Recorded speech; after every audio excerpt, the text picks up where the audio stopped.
Welcome to the Trading Sliders Podcast. Here we go, episode number 93 of the Trading Sliders Podcast. How's everybody doing out there? I'm Bobby Puckett. Not in studio with me is Kurt the Flash Bennett because it is the 4th of July weekend and he is celebrating 4th of July with his family. And I celebrated 4th of July on the road, like we always do. Hope everybody had a great 4th of July weekend and celebrating with friends and family. That is what we've done this week on the Trading Sliders Podcast. Our guest, plural, we had a roundtable discussion with Club 92, the Blue Crew, Brad Kemp and J.T. Huffman. I guess this was last week or a week before. We were getting ready for the 4th of July. So we have a deep dive roundtable discussion. Brad Kemp, the nephew of Kurt Bennett, we talked about his viral moment.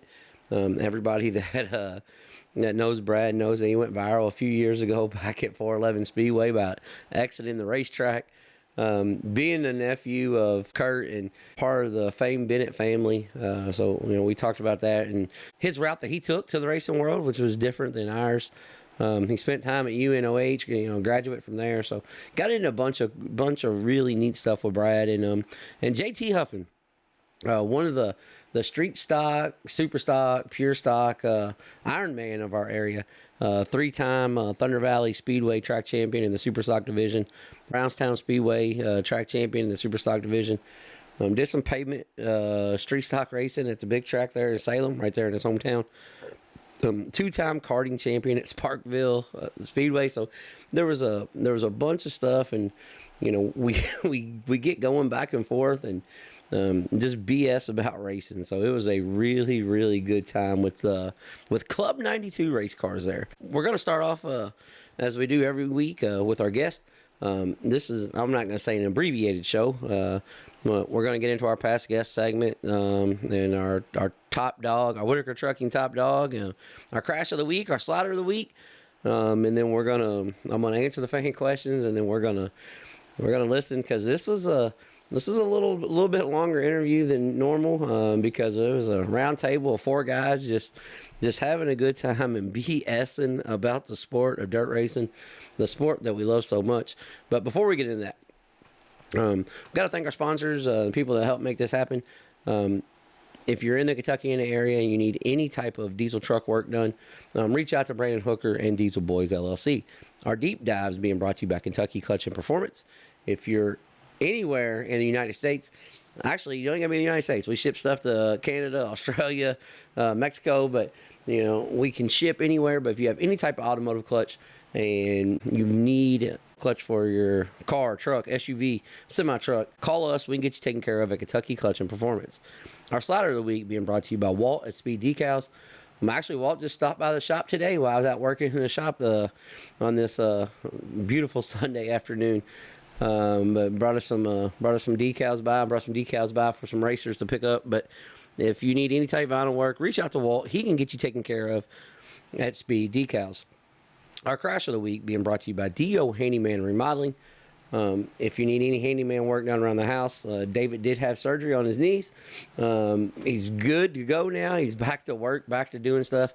So if you need anything done around the house and you don't have time, you just don't feel like doing it, or you don't know how, reach out to David at 812-989-5002. He can get you taken care of. Our racetrack spotlight being brought to you by JT's Trackside Catering. If you need any event catered, it could be a birthday party, it could be an anniversary party, anniversary dinner, it could be a banquet, basketball banquet, baseball banquet. It doesn't matter, but especially if you got a race team and you're going to be on the road, reach out to Jeremy Thomas. He will get you fed some of the best food you ever eat at JT's Trackside Catering.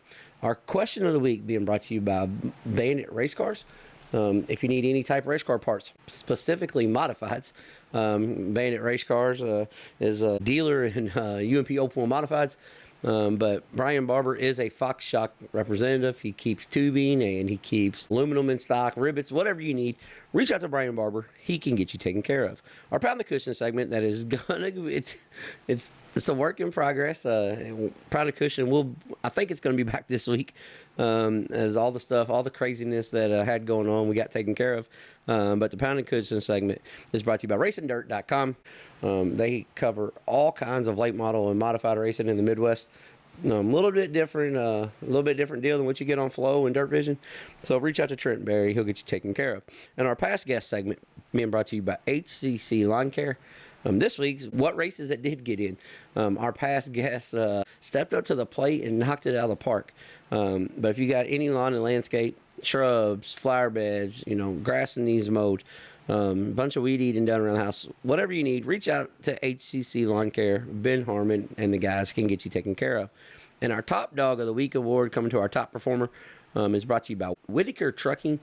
If you have anything that you need hauled, topsoil, rocks, if you got a gravel driveway like myself to re-rock the driveway, reach out to Whitaker Trucking. They can get you taken care of. All right. So my weekend race trip this week ended up in West Virginia a few times. Went to Wheeler Speedway Thursday night. Absolute phenomenal race there at Wheeler Speedway. So if you guys haven't checked it out, go check out on Dirt Ridge TV. You can check out the whole race night, but Dirt Ridge TV did put the highlights up.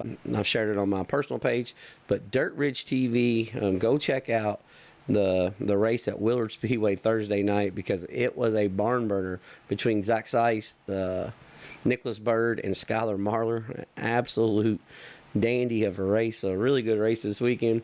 And then Friday, had to come back, had some stuff that I had to take care of. Some personal stuff, as a lot of you may or may not know, my stepbrother passed away. So we had to come back and do the funeral and take care of all that stuff. And then Saturday, yesterday morning, got up, made the drive to America's Baddest Bull Ring. It's been a first time in a long time I've been to Tyler County, West Virginia, and they have made some massive improvements. Only thing that sucked is made the 6.5 hour drive there, and was there for about an hour and turned around and came back home. Big storm popped up. Had a nasty storm. May have been a small tornado, because the dirt in the pits looked like a funnel cloud. But we were safe. But I mean, there's trees blown down, canopies and tarps blown everywhere. On our way home, race car trailers wrecked. Because of the trees down the road. I mean, it was a mess getting out of the Virginia mountains, but we was able to get back home late last night, and actually did some work in the shop today. So it was one of those things that we're thankful that we're all right. But man, it would have been nice to see the racetrack, because they had it juiced up. It was going to be fun. But that's what I did this weekend. I hope you guys, enjoyed yourself and was able to make it to the racetrack, because it was hot. If not to the lake or something, I mean, it was warm out. Our past guest segment, real quick, being brought to you by HCC Lawn Care. Kyle Cummins picked up the win at Lincoln Park Speedway Friday night. Saturday night got rained out. Downtown Dalton Brown picked up the Pro Late Model feature at Rock Castle, and then picked up the $3,000 to win at Richmond. Saturday night, picked up Rock Castle Thursday night, and then the $3,000 win at Richmond Saturday night. So congratulations on downtown Dalton Brown. Jeff Watson picked up win number 6 on the year at the Richmond Raceway in the modified. Jeff Watson starting to get the modified out, do a little bit of modified racing, so glad to see that. Ricky Lewis picked up win number 15 on the year, the winningest non-wing sprint car driver in the country, ties him for the winningest wing sprint car driver in the country. Him and Chase Deeds are both tied with 15. But congratulations to Ricky Lewis on his win at Kokomo Speedway. Never easy at Kokomo. Trey Osborne ran second, just about got him there at the end. Jacob Boxwell picked up the BC 39 preliminary, and then he got DQ'd for a mag box infraction. But that hands the win over to another past guest, KTJ, Kevin Thomas Jr., out of Coleman, Alabama. Ended up picking up the preliminary win. And Trent Young took the win at the Lake Cumberland Speedway in the modifieds Saturday night. And Jacob Hall did the double, as he took the win at Windy Hollow Speedway and 201 this weekend. So congratulations to Jacob Hall. He hasn't been doing a whole lot of racing lately. but he got back in the saddle just like old times. Picked up 2 wins. Alan Pinball Douglas picked up the Crown Vic feature at Lake Cumberland Speedway. And he went down to volunteer, so I didn't get to talk to Pinball, but he ran second at Rockcastle and picked up the win at Lake Cumberland, so had a good weekend. And Cole Followay picked up the UMP Dirt Car Summit Modified Nationals at Red Hill Raceway there in Sumter, Illinois. And the big one of them all, the BC 39, went to Allentown, Pennsylvania's Briggs Danner. All of our past guests this week put on a mighty fine performance this week. Just keeping up with the past guests is almost just a show in itself. We could almost do a complete show on keeping up with the past guests. If you listen to the show and you're a past guest and you pick up the win on the weekend, shoot me a text message so I don't gotta look through every single event on my race pass and all your social media stuff. But yeah, that's how this week's past guest went. Our Whitaker Trucking Top Dog Performer of the Week this week goes to the young man out of Winfield, Tennessee, Skylar Marlar. First off, the whole Marlar family. Saturday night, 3 different Marlar brothers at 3 different racetracks. All 3 picked up the feature win. Skylar Marlar picked up the $3,000 to win. Best Plumber 604 crate race at Thunder Mountain Speedway Saturday night. Younger brother Cameron Marlar picked up the $10,000 to win limited late models at Big South Fork. And the elder brother of them all, the Winfield Warrior Mike Marlar, picked up the feature win at Mudlick Valley, $7,500 to win. So, but Skylar Marlar this week's Whitaker Trucking Top Dog picked up the $3,000 to win race at Willard Speedway Thursday night for the Save-A-Lot American All-Stars. Picked up the $3,500 win Lake Cumberland Crate Special, the All-Star Weekly Crate Special. He picked that up. And then picked up the $3,000 win Saturday. So $9,500 out this week. And Skylar Marlar, that's a pretty good weekend there from the Winfield, Tennessee racer. Come to Kentucky and had a pretty good weekend here in Kentucky. And our DO Handyman Remodeling Crash of the Week goes to Jaden Rogers. Friday night at Lincoln Park Speedway. In a heat race, him and Gunnar Setzer was racing. And Rogers was highly upset with Gunnar Setzer, but he made good on it because Setzer did absolutely nothing wrong. Rogers said his face got covered with mud, and he didn't get the tore off, dropped the right rear off the racetrack, and crashed himself. So he apologized for that, but won the B main, started 10th, and ran 3rd in the A main because the USAC's format gets qualifying time back, but Rogers took a nasty 4-5 barrel row. So this week's DO Handyman Remodeling Crash of the Week goes to Jaden Rogers. And our Slider of the Week this week by Walter Speed Decals is going to go to Briggs Danner for taking the win in the BC 39 in one absolutely crazy race with Kevin Thomas Jr., Cannon McIntosh, Drake Edwards, Kel Drake. Danner ran an absolute masterful race. So this week's Slider of the Week goes to Briggs Danner. Our question of the week this week being brought to you by Bandit Race Cars. It's kind of vague, but Sam out of Richmond, Kentucky said, how do you feel about cherry picking? He thinks it goes on too much. So here's the deal on that. There's some races that some drivers shouldn't go to. But cherry picking, it just depends on what division you're talking about there, Sam, because, like in the crate late model racing in Kentucky, there's some pretty stout cars at every racetrack. I'm assuming that's what you're talking about. But I do see where, some guys don't run the touring series races. I get that. I see what you're talking about. Try to dodge that a little bit. There's been people saying that's because they've got cheated up race cars or this or that, but I don't think that is what it is. I think racing is so expensive right now, and we don't know everybody's race budget. So with racing being so expensive right now, we can't say what's cherry picking and what's not. If a guy can only afford to run a couple tracks, he's not going to travel all the way across the state. Even though if the race does pay twice as much, it takes twice as much to get there, and he may not have twice as much to expend on racing that week. So with fuel and everything, But there is some cherry picking that goes on. I agree with that. But everybody wants a chance to win, so I'm not a fan of it. That's not the way I grew up racing, but I understand what you're talking about when it comes to that. All right, we're gonna get off here and listen to Club 92, Brad Kemp, J.T. Huffman, Kurt the Flash Bennett, and myself having pizza and bullshitting about racing. So hope you enjoy. It's time for the Trading Sliders Deep Dives presented by Kentucky Clutch and Performance. So you're what? Hang on a minute. You 4 generations? You're 3? Just 2? My grandpa's both owned race cars. My uncle raced, my dad raced, and my mom raced. That's Indiana math. Yeah. That's still 3 generations. Yeah. Brad's is 3, actually almost 4, because my grandpa worked on a bunch of cars at the Drum. So, yeah. All right, guys, welcome in. Well, we are live. This week's Trading Sliders Deep Dive. As you can tell, we do a lot of prep beforehand. Yeah. My dumb ass already hit record, so we're on. Yeah. That's the way it is. Welcome, Brad. But Club 92, the Blue Crew, J.T. Huffman and Brad Kemp, welcome to the Trading Sliders Podcast Deep Dive. Now, JT, this is nothing like you do, okay? You guys are like professional, serious. Yeah. You got a studio. We got Crown Vics in the background. And pizza and Hot Wheels. So this is totally different than what you're used to, okay?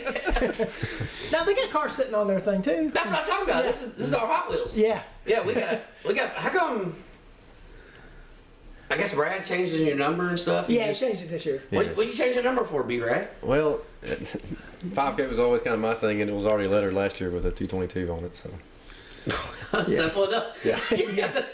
No cool story. Wraps ain't cheap. Yeah. So JT, did you think you kind of said this before we got started? Well, I don't know. We might even talked about it because I had the power on. Yeah. But you ever thought you'd be sitting down with this crew doing a podcast? No. I grew up with Dalton Fleener, so Dalton Fleener and Vern raced against Brad and Kurt, and one of those 4 were usually going to win. So Yeah. that's and they never raced him dirty or anything. No, we always race good. I'm going to say, hold on a second. There's 3 of us here. You got a problem with that? Yeah. We had a blast race against some guys. Yeah, that's I know one thing. That car will be fast. Yeah. Well, I'm just saying, look at the front bumper. Yeah. Dude's got a cop bumper still on it. Yeah. He is going to be going. All right. I did one of those for mine. Yeah. As much shit as you tore up this year. Yeah. I mean, It's been a rough year. where's the bad luck come from? Because I guess hold on, I didn't do the formal introduction. Yeah. We're a few minutes in. So, I mean, as I'm teasing about tearing up shit, he has got a Brownstown Superstock Track Championship. He's got 3 track championships at Thunder Valley. So, obviously, you know how to get around a racetrack, but what's the bad luck for him this year? Well, I think part of it is us just pushing the envelope on what a metric car is supposed to do. You know, trying to catch these guys. Preston was fast. Trent Adams and Blake Hull, they're all just really fast. And me and Brad's trying to get all we can get out of them, and we're doing things that GM did not build these cars to do. All right, you want a suggestion? Why don't you just put a Impala front clip on it? Yeah. Listen. Square up the left side. Put your Impala front clip on it. You'll be just fine. We actually talked about that a couple weeks. We're talking. Yeah. I got a jig, man. If you want to break it down. Maybe that's what we need to do. Just let you build a new one and start over. Yeah, you got the right front sticking out, and well, I don't know if that's actually legal, but Philip Boudreaux's new car is going to kind of be like that, if you want to know. So, sorry, Philip. Well, I need to pay you before Phil. It sounds like. Yeah.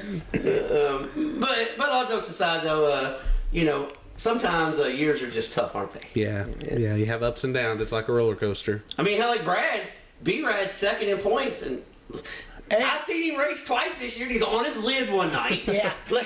So, I mean, sometimes you can still salvage the night. Yeah, you gotta get there every race, and it's unfortunate, but some of the other fast guys showed up late. Yeah. And a couple of them got tore up, like JT. He can't keep anything underneath him, but you gotta finish, I guess. So. Well, That's the thing. That's part of it. Listen.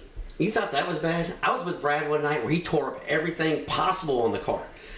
And I mean, what was not torn? I guess he didn't tear the seat up. He didn't tear the shock up because they did that when they drug it out of the trees. Yeah, and he And he didn't tear the gloves up either because he didn't have any on. B-Rad went viral. Yeah. So B-Rad is Claim not to fame. it's his claim to fame. Like, Yeah. all right, here's the blue crew. We got a track championship, 3 track championships, and Brad's like got his hand up. Hey, I put my stuff out of the ballpark. Yeah. Right? I damn near took down the water tanks. Hey, none of it's from lack of trying. We're getting after it. Yeah, but Sometimes Sometimes we went it's to a not different good. level. yeah. Well, That was learning a lesson right there. Yeah. Running 3-year-old tires on the track you shouldn't have been on at all. I didn't know what I was doing. We didn't know what we were doing. No. well, here's the thing. Well, I knew what I was doing. Yeah. I had to put all the front end parts back, makeshift front end parts, get the damn thing loaded. Get back on the trailer. Yeah, I knew exactly what was going on. I was like, "Oh my God, Brad!" Yeah.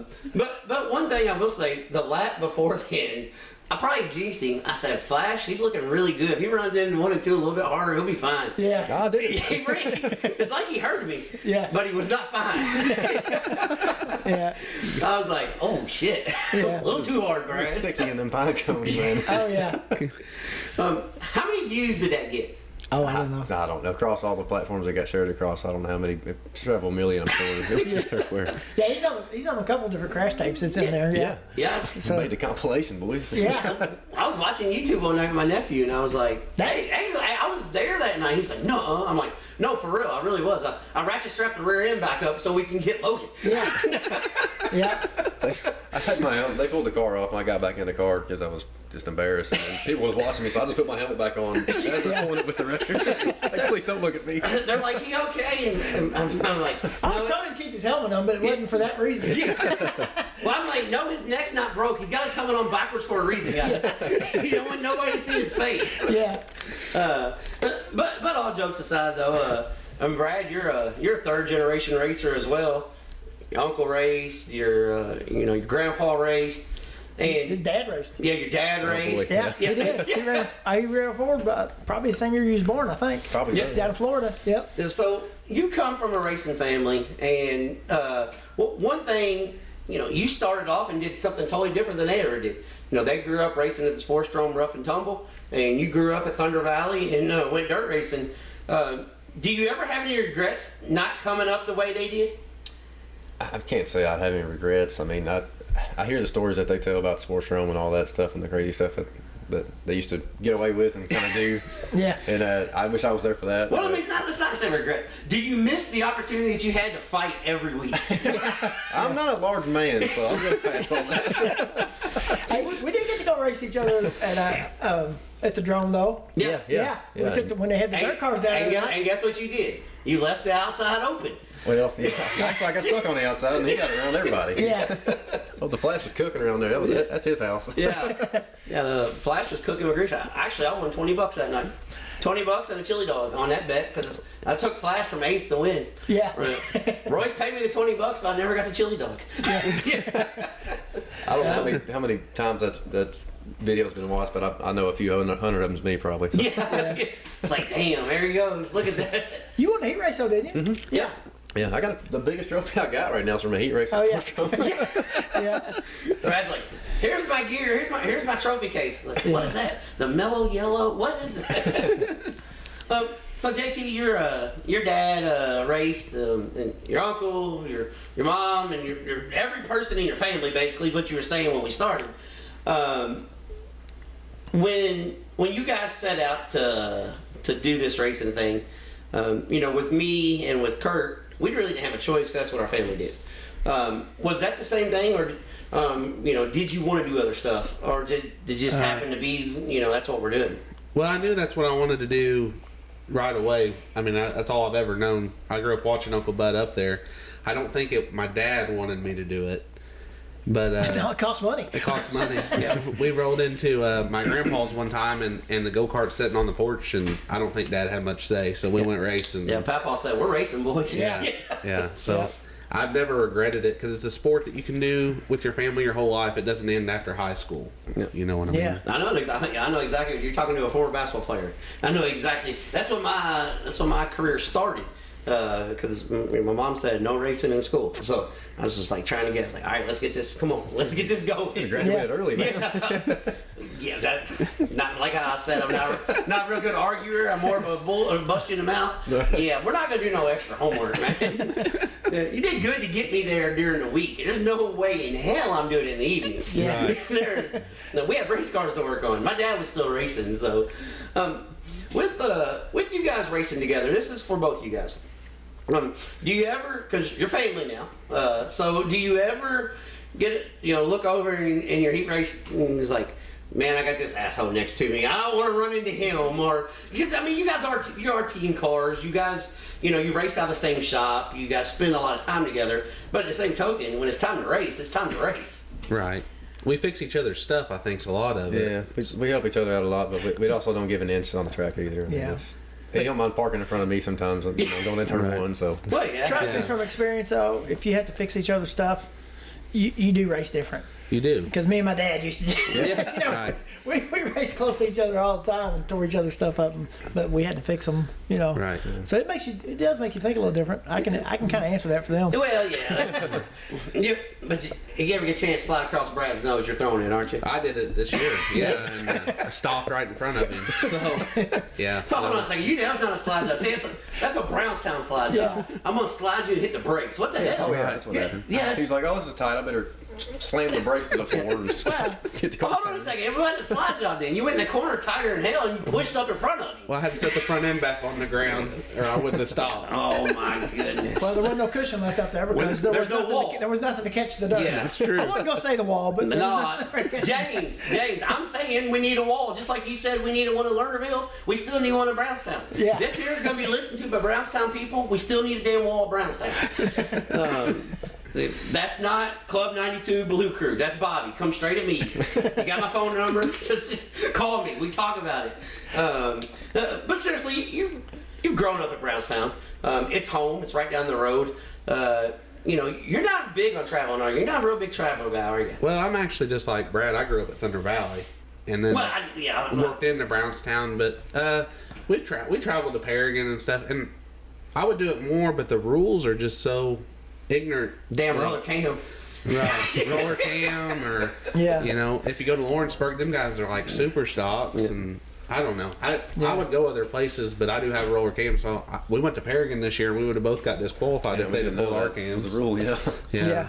Well, that's what I'm saying, because a lot of people, you can learn a lot from traveling, but in the same token, people also need to, if they like traveling, they still got to come beat you at your track. Right. You know what I'm saying? So, there's a lot of times, I think there's two different styles of racers. There's racers that are, I'm okay with this division. I'm okay where I'm at in my head. So I'm running for a track championship here. I'm running these couple tracks. And then there's stage two where guys like, I want to progress to the next. I want to go modified racing from the pure stocks. I want to go late model racing. So that takes more traveling because you got to learn more on the fly. If you're racing the same couple tracks, you don't have to go run Lawrenceburg. You're never going to run Lawrenceburg, so it don't matter. Right. That's one thing that I think there's a misconception. It's like, well, they're cherry picking. Well, no, not really. This is what they're doing. I mean, that's where they're at in their stage. Right. That's what's on my list. These couple races here, these couple tracks or whatever. I got to do the traveling thing a lot with Kurt. We were in all over the place with the crate car. Oh yeah. So I mean that was cool. We're in Boys and we did all the places in Indiana. A lot of them. Yeah. Windy Hollow, a bunch of different places. A couple places in Tennessee. Yeah. All over Kentucky. Oh yeah, I went to Clarksville and tore it all to pieces. y'all need to stay the hell away from Tennessee racetracks. Yeah, no, Tennessee. That's a terrible idea. Yeah. Brad, Boyd's wasn't bad, but we were pitted. you was in Georgia though. No, we were in Tennessee in the pits. We were in Georgia. But you raced in Georgia. Yeah. Yeah, it was crazy. We flipped a coin and see who was going to race a car the next day. Yeah. We stayed in the tent that night at the campground. Yeah. See that's memories. We're talking about racing with your family. That's stuff that that's the fun stuff. Oh yeah. Like people ask us all the time, like, why do you guys travel so much? Why do you guys go and do these shows on the road? I tell everybody all the time, we go to these races all over the country. The trip itself, a lot of times, is way more exciting than the race. Yeah. The race is, it's just a race. Yeah. But the trip getting there, the lady that's cracked out the drive-through, or the people fighting in Walmart's parking lot, that's the fun stuff. Yeah.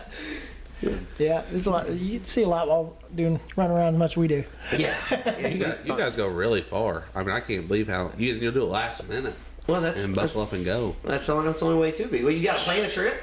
Well, man, you gotta get off work and. Well, okay. All right, Chris, I'm leaving. All right, next. All right, what's your boss's name? Darren. Darren. JT's gonna leave. Okay, that's simple. Yeah. Are you valuable enough that they're gonna bring you back the next day? Well, I hope so. Well, then you can leave. Then you can go where you want. Molly called me one day at lunchtime. He said, "Man, I got tickets to Daytona." And I said, that sounds cool. When you want to leave? He said, I'll be over in about half hour to pick you up if you want to go. He said, well, I haven't talked to my boss yet. Yeah, I told him, I said, but we went to Daytona. Yeah. I said, if you can find out if you can get off, I'm going to run home and get a backpack together, and I can swing by and get you.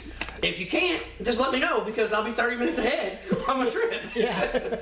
So here's the thing that I've learned in racing. It could be totally wrong. You just got to do it.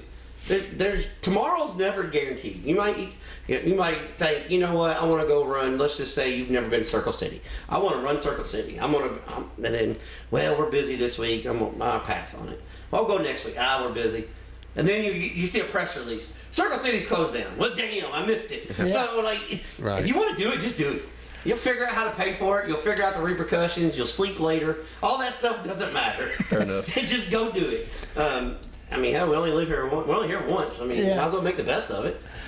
That's a good strategy. I can't argue with that. Yeah. I mean, that's the way I've lived my whole life that way. Yeah. I've called Kurt before. I'm like, hey, Flash, man, this is funny. I was like, hey, Flash, you gonna be free tonight? Yeah, why? I said, because I'm going to Talladega. Yeah. You want to ride to Talladega? I said, well, hold on a second. Are you free tomorrow too? Because we're not going to be back. Okay? That's kind of the way it is. So, all right, JT, you guys do a podcast. Flag to Flag Media. We'll give him a shout out. We'll give him a plug. You guys do your podcast, and it's centrally. I hate to say it word. Centrally. Yeah, close enough. I screw up words all the time.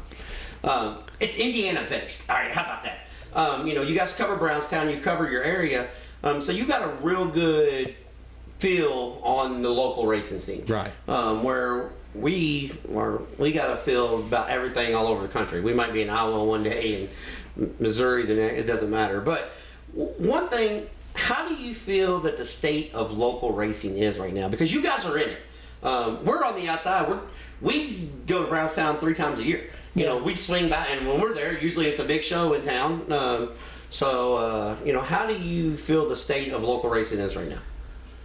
It's definitely not as big as it was, but I think a lot of it is it just takes so much money, and then back 20 years ago, people didn't drive to Clarksville every day from Salem. So you'd go to Thunder Valley on Friday night, and if you lived in Brownstown, you didn't drive to Bedford or Bloomington, so you'd go to Brownstown. And now you go to the movies, or you go play golf, or you got travel baseball all summer, and I think that hurts it. And then the cost of it's just so crazy that it's tough. But if that's what you love to do, you give up all that to do it. Does that make sense? I don't go on vacations. Yeah, well, my vacation is usually at the racetrack. Right, that's Yeah. mine. For 25 years, we never went on vacation because we raced ever. I got plaques on the wall that's 25 years of perfect attendance at Sportstrom. Right. See, my vacations are really crazy now, just like last night. So when Flash left, Tanya goes, so would you really want to go turkey night in California? I'm like, yeah, it'd be cool. 20 minutes later, she tells me, okay, well, we're going to turkey night. We just bought tickets. I'm like, well, we can sell the tickets. She's like, no, we bought airplane tickets in our name. I'm like, oh shit, we're going to California. So that's how our vacations are now. Right. Our vacations are, we just go to race. We go to Chili Bowl. We go, sometimes we go to the shootout in the Chili Bowl back-to-back weeks. That's just She loves it just as much as you do, doesn't she? Yes, she does. Yeah. I'll tell you what she don't like is going to fair events though. Yeah. Really? Yeah, I got the 2-4 last week because we sat parked for 40 minutes because I went in the wrong way at Tony Stewart Speedway in Columbus, and we missed hot laps, and so I got the business. She said, we are not here for the damn fair, we're here for the races. You really come in the wrong end. I said, I can't help it that the damn traffic was backed up because of a wreck, but it wasn't a wreck, it was like 12-year-olds parking cars. So I tried to play it off good, but we missed hot laps. So yeah, I've got her believing. Now this is everybody's got to believe in this, okay? If you miss hot laps, you might as well not even go. Yeah. So we can always be there early. All right. So she believes in that. She's done, adopted that. But here's the problem. On a Tuesday night, when I'm like, oh shit, we can make Indy. She's like, well, if we're gonna miss hot laps, we might as well stay home. I'm like, whoa, that only counts on the weekends. Yeah. When we got plenty of drive time. On a Tuesday night, and they're racing sprint cars at Circle City. As long as we get there before the heat races start, we're good. Yeah. That rule, that's a flux rule. You gotta Got to play with that. Yeah, that's It's malleable. yeah. How long have you guys been together? 25 years. Oh wow, so Yeah. she's stuck it out with you. Yeah, He's got 25 perfect attendance plaques too, don't you? Yeah, perfect attendance blacks. Yeah, she our first race was the North South 100, and I told her, I said, this is what I do. She's like, oh, okay. I said, no. My engine's at the engine builder right now. I blew up 2 weeks ago. This is what I do every night of the week. And she was like, all right. And after about 2 weeks, she's like, we're going to go to like the movies or something? I was like, nah. Not Days of Thunder. I haven't seen it. Like, this is what I do. Like, if it's coming to the drive-in, we might squeeze that in. We're gonna live the movie. Yeah. So, and she's been ride or die. She's been along for the ride. That's awesome.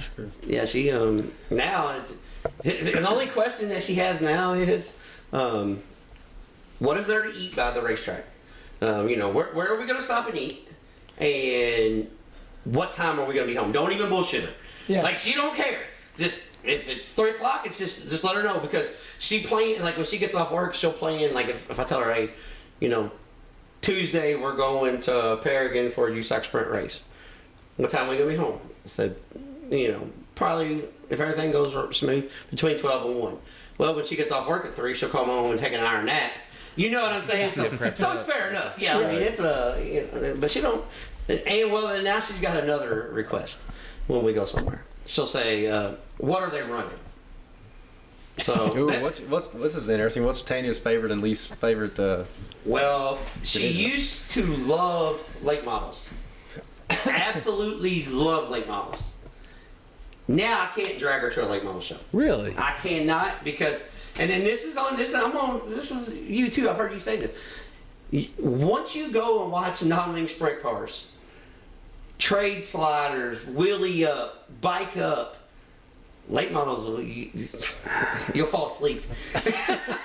I'm serious. I mean, I still love late model racing. Don't get me wrong. Got 40 nights this year on the road calling late model races. So, but it's just something about the racing is just totally different. It's more car, less driver in the late models, and when you get to non-wing sprint cars, it's 90% driver, 10% car. I'd love to try one once. They look like a bear to drive. Yeah. I would like to 20 years ago. Yeah. My fat ass now, that'd be a hard hit. That wouldn't be fun. No. No. So there's old racers and there's bold racers, but there ain't too many old bold racers. No, that is 100% facts there. Like that video you shared today of Winchester. Oh, yeah. Sprint car at Winchester. Yeah, that's pretty badass. Oh my god. Yeah, that's Quick. Can you imagine doing that and racing with people? That's crazy. No, I follow along in the video. I could get speed checked and. Well, I couldn't imagine it, because I would never race with nobody. I would have wrecked in turn 1. Yeah. We would have hit green, and I would have crashed. Yeah. I would have had to race with nobody. I've just been holding on for dear life. Yeah. Picking up the pieces. Yeah. Shit, that was a hell of a wreck. So what's your favorite? What do you like, JT? I grew up watching late models, so that's kind of what I enjoy. I don't have nothing against sprint cars, and if they had starters, Oh my I'd probably God. feel a whole different. It's like a wall for you. A starter for me would go a long way. You can't put a starter on there, because then you gotta have a flywheel. Yeah, you got a Slow them flywheel down. and a clutch, and you gotta be able to They're take making off. way more power than they need anyway. No, they used it all. What, you want to run around slow? Let's see, Brownstown, man. We got to get you away from Brownstown. We got to get you in some bikes somewhere. Yeah, I wouldn't know what to do with traction. I'd be lost. Brad, what about you? What's your go-to? I love a good late model race too. I'm nothing against sprint cars either. I've seen some awesome sprint car races, but they're just All right, a soft spot in my heart because I've never driven one. Maybe if I drove one, it might change my mind. No, well, here's the thing. For the 25,000 people that listen every we are sorry, okay? We're trying to broaden everybody's horizon here. We're saying we love everything. We love everybody. Everybody's welcome. But yeah, no, I don't know about these guys. I will say this. I really was a big Brady Short guy. I loved watching Brady Short. The Bedford Blaster. And then now that he's kind of, I haven't seen him in a long time. I don't know if he's still racing. Now, very, very few races. Yeah, he ran Bloomington this year. Yeah. Yep. But now me and Peyton have got into Harley Burns. Okay, you like Harley? Because Yeah. he showed up. He used to show up in that school bus and then wax Yeah. everybody and load it back in the school bus and go home. And I thought that was just awesome. Yeah, Harley Burns is all right. Here's future guest. We just got to make our way to Brazil, Indiana. Yeah. Harley wants to do the show. We want Harley to do the show, but Brazil is not Indianapolis. It's another hour, so midweeks are a little tough. Yeah. Right. Yeah, that is but he's somebody that said, "Hey, I'll meet you in Indy. We'll grab dinner." And I was like, "How about you meet us in Columbus. where CJ's from Whiteland." Oh yeah. Yeah, Whiteland. at Hangry Joe's, and we'll grab dinner. Yeah. There you go. Yeah. Have you ever eaten Hangry Joe's? No. Oh my god. Yeah. You a chicken guy? Oh, yeah. Oh my god. Hangry Joe's has the best hot chicken you ever eat. It's right there off exit 91, right behind the Culvers. Okay. Me and Yeah. Flash stumbled onto it. Hell, I guess. When we did Tony, like 2 years ago. Yeah. And I cannot drive past that exit without stopping. I cannot. I mean, that's the fat ass in me. Like, I could eat 10 miles down the road. I get to the exit. I'm like, oh shit, I'm gonna give me some Hangry Joe's. Got to swing in there. Yeah, I mean, it's some good stuff. Brad's been to the IMCA Super Nationals. He's got to go see cool stuff. You need to make your way out to the IMCA Super Nationals. I love watching their factory stocks on TV. That is some of the best awesome. racing You in the would love country. it out there though. It's amazing, yeah. Actually, to take the week-long trip out there, it's like Bobby was talking about, just to eat at the whistle stop and just catch a race every night. That's awesome. Yeah, it's Well, then Brad, when Brad we hit 3 tracks on the way out there. Yeah. Actually, things popped up on my Facebook today. I was, Fairbury Spoon and Stewart. yes. And then we stopped and checked out the little figure 8 track too. yeah. Stuart's. I haven't seen a race there, but I did swing by and check us out. We're not going to talk to you right now, okay, JT?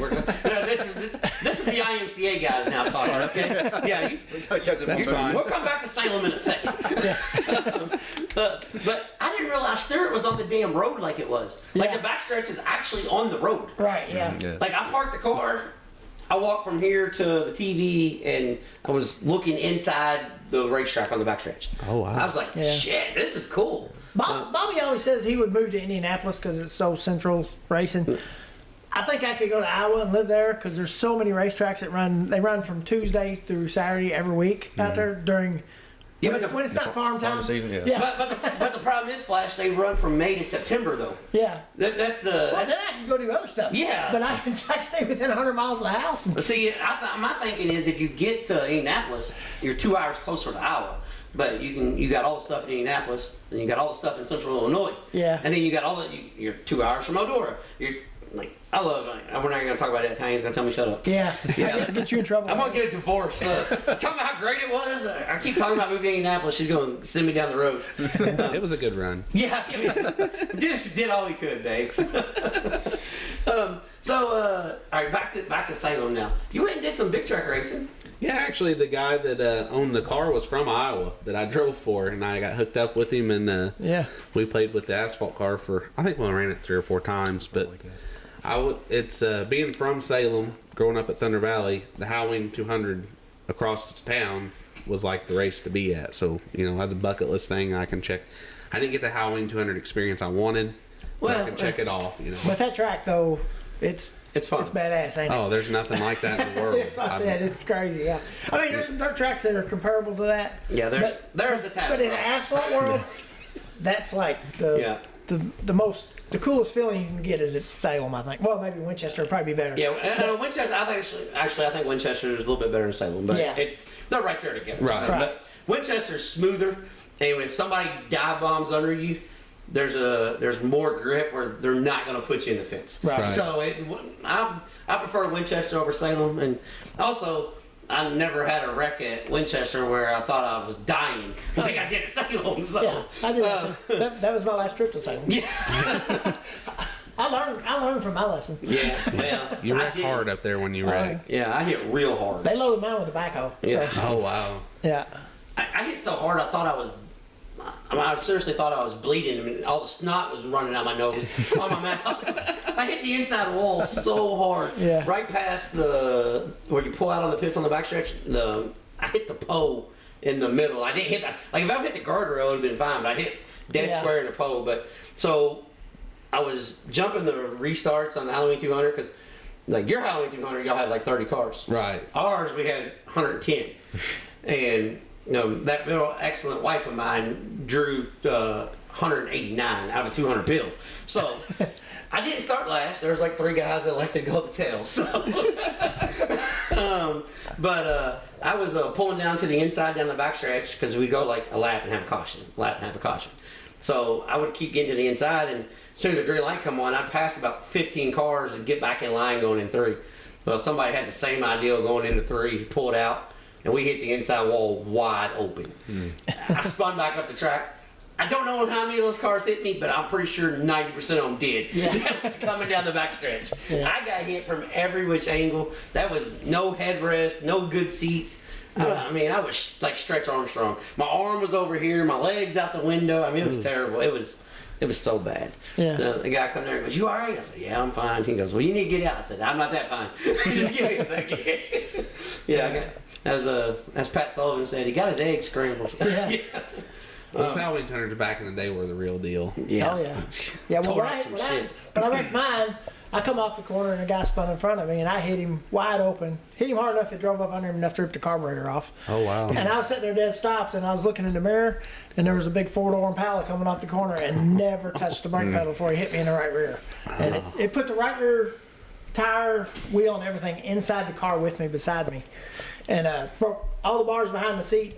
It broke the bars. There were some guys looking at the car and said, "Oh, it broke all the welds." It didn't break one weld. The bars all broke behind the seat. The seat fell back after I stopped. If I'd have got hit again, it'd have been bad.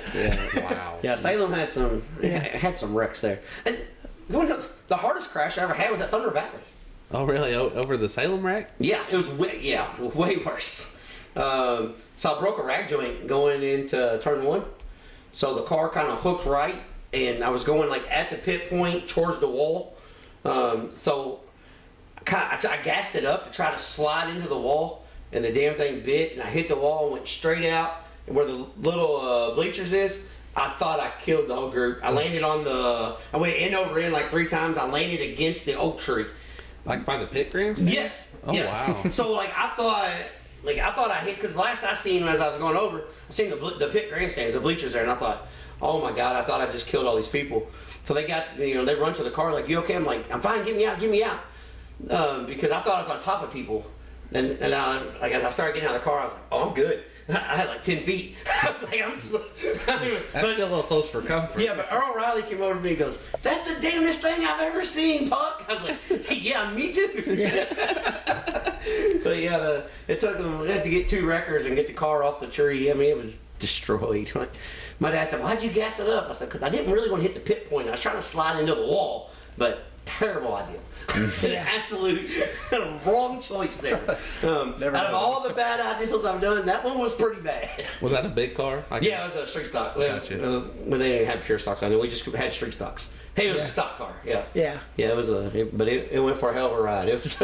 I tore up everything. I mean, it busted the transmission. It tore up everything. Oh, wow. Yeah, it ripped the rear end out. It was bad. It was one of those things. But. Yeah, hell, that's part of it. That's part of it. Yeah, you race long enough, you're gonna tear shit up. So. Yeah, I raced too long then. Way too long. That's just like I was thinking the other day when you got upside down. You was the last one that hadn't been upside down yet. Out of my family. Yeah. Well, no, Terry hadn't been upside down. Oh. I don't think. Well, he did on his wedding night. He did turn his. He had bought a brand new Datsun. Okay. And turned it over on his wedding night upside down. That still counts. Before or after the wedding? Yeah, after. Oh, well, at least they got through it first. Yeah. Well, I mean, insurance money's good at that point, right? Yeah. Once you. Well, I don't know. I think you gotta have like. It's like kind of like being a Nolan or something, isn't it? Don't you gotta be married for so long before you make the insurance claim? I mean, Didn't waste no time cutting his brakes. Yeah. Babe, you got insurance? Yeah, good. Watch this shit. Yeah, I think that's a terrible idea. So, back to your podcast. You guys been doing that for what, 3-4 years now? It's been probably. It's been a while, yeah. Yeah. A lot of people don't understand how much work goes into it, huh? Well, you just show up. Matt does it all. I literally just show up and talk, and basically it's just a show of two guys arguing, and people comment and get in the drama with us. So that's a good way to get everybody involved in the show, though. What's cool about it? That's what makes it fun. It makes the hour go by fast. Yeah, you're reading comments and people's. It's cool to see other people's opinions. Yeah. Well, you look down, you're like, man, I knew I didn't like him. He's an idiot. Right. you see the other guys like, well, I thought he was an idiot, but he makes sense. He's on my side. Right. Yeah. Man, I got on an argument over there with on Chase Briscoe one time, and you'd have thought that I just peed all over Indiana. Yeah. But I was not arguing for Chase Briscoe, but there was like only one guy agreeing with me. Everybody else like pro Chase Briscoe, and I like the guy. All right, let's hear the Chase Briscoe take then. We'll real reactions. Well, yeah, I don't need to be. I just got off that list, but he just. I love Chase Briscoe, and I'm a huge fan, and I hope he has great success his whole career. But there was just, out of all the sprint car guys that were racing, he wasn't the one winning. You know what I mean? And then their argument is, well, he went down there and slept on couches. I was like, if that's all it takes, I'll go sleep on somebody's couch. Yeah, I get what you're saying. You know what I mean? Yeah. But Brady Short was winning everything. Yeah, well, I get what you're saying, but I know why Chase Briscoe was chosen. Yeah. But yeah, I get what you're saying. I understand what you're saying, but the argument started because back in the day, NASCAR was, you got there off talent. Yeah. You know, Mark Martin and Jeff Gordon and Dale Earnhardt, they weren't spoon fed. They won races and other stuff to get there. I agree with that. That doesn't happen anymore. Well, it happened once. It happened once. It happened once. Yeah. Yeah. It doesn't happen. Happened to the greatest race car driver to ever lace up the boots. Larson. Yes. So it did happen one time, one talent. Right. And it happened. It happened with Stewart too. Yeah. Because Stewart's family didn't have a whole lot of money. Well, yeah, that's still, I'd still consider that probably older because that was still closer to Jeff Gordon. Yeah. You think? Yeah. In that era, at least. Yeah. I just think the days of it being the best is now it's who can afford to get started. Yeah, it's a rent your ride program for the first 10 years before you get a chance. Yeah, basically. Yeah, that's a. Well, so are you a big NASCAR guy? You watch NASCAR a lot? I like NASCAR. I was a big Jeff Gordon fan, so I don't I watch can as see much you as I being a did. Rainbow Go ahead and Warrior. shut it off. Yeah, I can Just turn it off. Yeah. All right. So all right. Last week we had 9,000 listens from California. Okay. I know Ricky Lewis came out there, had a hell of a flip. I know you guys had a badass sprint car race. Ryan Burnell, you're the man. But we're going Jeff Gordon and late model racing this week, guys. So please come back next week, okay? Such a disappointing podcast. Yeah. Please come back next week once we get these clowns off the That's show. what we did for 2 years now. Yeah. I mean, Jesus Christ. Sorry about that. No, that's okay. Nah. Yeah, they don't like it. So be it. Yeah. But all jokes aside, though. So you was a big Jeff Gordon guy?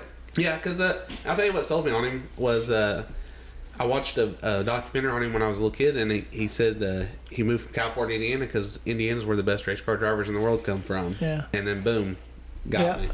Thank you. Then why in the hell don't you like sprint car racing? Kids are still doing that. And Jeff Gordon was a sprint car guy too. Every week. You know, I got a cool story about Jeff Gordon at Salem. Me and my cousin David, we stayed after the races one day after he won the midget and the sprint car race the same day. So we went down to pits and there's nobody down there around him at all. And you know, he's still a kid at the time, and he begged us to buy his shirts while he's down there. And Flash said, "You ain't got a button-up shirt, bro." You ain't got no button-up shirt. Speaking of that, I do have my brand new Fader's button-up shirt on because he's the only one smart enough to make button-up shirts. It looks real fly too. It's nice. Yeah, It's kind of slick. When I picked Flash up, I said, "Damn, bro, we ain't going on a cruise." Yeah. I thought he thought Tanya done booked us another cruise or something. I'm gonna have to talk to some of these people in these trailers to get shirts made, to button-up shirts for everybody. Festive Flash. I will buy racing shirts, but I just will not buy racing T-shirts. So you're a Jeff Gordon guy. You like the Jeff Gordon dream. We have the Jeff Gordon effect. About once a month we have a kid on from California that moved here to living in a race shop, working on race cars for the same dream. Right. How many late model guys have you heard that dream from? Yeah, I mean, Yeah. it's a hard jump. You know, Ethan from Dotson maybe. Yeah. Well, Yeah. Like, one of them, okay. Yeah.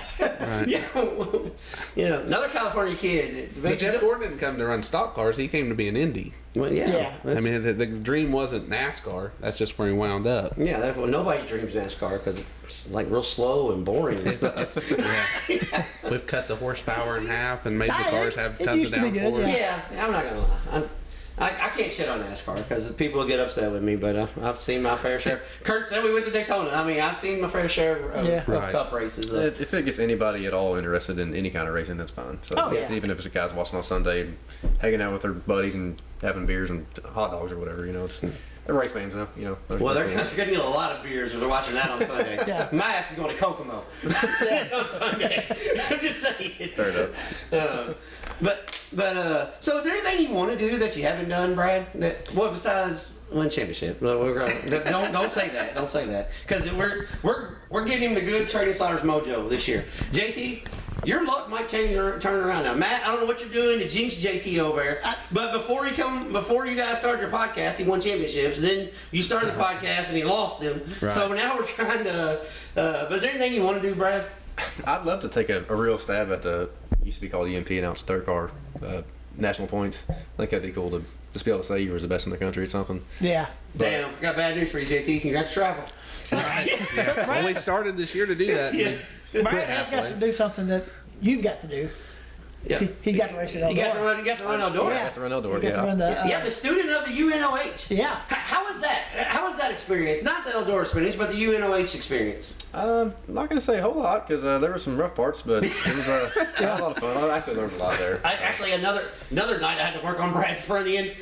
Llama land. I forgot about that. Yeah. Where was all the students at? Learning from you? Well, no. Well, yeah.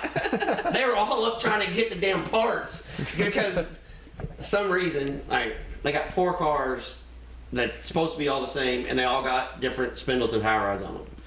I don't know what junkyard UNOH That's the got thing their is, parts from. Everybody thinks we had really nice stuff. It was all like, it was shit like that we were running now, like finding stuff and straightening stuff back Yeah. out, rebending it, Oh, and yeah. making it work. But Yeah, we didn't have nice new stuff like everybody thought. And I fixed the edge of I fixed the tubular A-frame, the upper A-frame with a vise. I said, here, they're over trying. I said, I'll fix this damn thing. We'll put it back on. They're never going to find it. He's like, you need an 8-inch A-frame. They're bringing them shit out this long. I'm like, bro, that's a lower. we need an upper. Must have been freshmen. Yeah, I said, give me a hammer and that vise, Brad. I'll fix this damn thing for you. Yeah. Yeah, that's. But yeah, you got to run Lima Land and Lila Eldora. Eldora. Yeah, that's pretty cool. How was the college though? Did you like it? I mean, was it? Yeah, it or, was- or is it still college? I mean, It wasn't. I mean, it was. I mean, we had a lot of fun there. It was fine. Learned all kind of stuff as far as like not just with racing, but other stuff too. Just about the automotive side. But honestly, Prosper School of Technology had 90% of it covered. you learned that shit in high school, man. Yeah, the automotive side that they got at Prosper is incredible. So Yeah. I mean, you can get pretty far with just that alone. Well, see, for everybody that's got this big dream to go UNOH, we just lost that sponsor that we may never get. Brad just said they suck. No, so now we're gonna piss off the modified and late model stock car world too. No, you guys are doing a hell of a job. Hold on a second. Who'd y'all talk to before we got started? I never want to learn how to TIG weld or never want to learn how to scale a car really, or any of the stuff that they taught me. So it was still valuable, invaluable, I should say. There's no way that I could ever replace that. But All right, same question, JT. What'd you learn at the Salem Lions School of Technology up there? Well, I went to Prosser too. Okay. For the same thing. Yeah. Mine and Brad's name are on the same plaque up there where we both won the Senior of the Year award. So Damn. we're Yeah. nerds. So y'all like went to school. See, that's bad. I knew better. See, Flash, I don't know what the hell you got me into. We're out here in the country, out here in the sticks. We had good pizza and we got Hot Wheels, but I don't know what you get me into. We got smart guys sitting next to us. I wouldn't say that. Yeah, it's a stretch. Well, see, Thanks I for was the trying. flowers, but- See, I was trying to be nice. See, that's the. I was trying to put you guys over. So, is there anything that you want to do, JT? Anything that you're like, well, let's I'd really like to win a race at the Salem Speedway, even in the Crown Vic, just to say that I did it. Yeah. Well, all right. This is where I'm going to piss off your people.